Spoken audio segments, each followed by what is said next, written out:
দীর্ঘ ৩ বছর অপেক্ষার পর শুক্রবার দেশের প্রেক্ষাগৃহে মুক্তি পেয়েছে জয়া আহসান অভিনীত সিনেমা ফেরেশতে।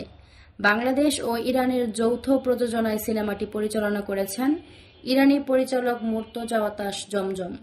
সিনেমাটি মূলত সমাজের প্রান্তিক মানুষের জীবনের গল্প। এই গল্পে আছে সংগ্রাম, বঞ্চনা, টিকে থাকার লড়াই ও মানবিকতার অদম্য শক্তি। নির্মাতা সিনেমাটির শুটিং করেছেন একেবারে বাস্তব লোকেশনে, যেখানে আলো ঝলমল সাজসজ্জার পরিবর্তে ধরা দিয়েছে নিখাদ বাস্তবতা।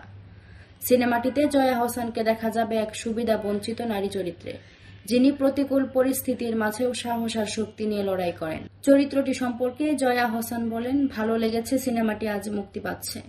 এটি অন্যরকম গল্পের সিনেমা। এতে আমাদের দেশের প্রান্তিক মানুষের ভেতরে যে অদম্য সাহস রয়েছে, সেই সত্যিকারের চরিত্রকে আমি পর্দায় ফুটিয়ে তুলতে চেয়েছি। শুটিংটা ছিল ভীষণ চ্যালেঞ্জিং, তবে পুরো টিমের সহযোগিতায় কাজটি সুন্দরভাবে শেষ করতে পেরেছি। আমার বিশ্বাস দর্শকদের ভালো লাগবে। সিনেমাটিতে জয়া আহসানের স্বামীর চরিত্রে অভিনয় করেছেন সুমন ফারুক।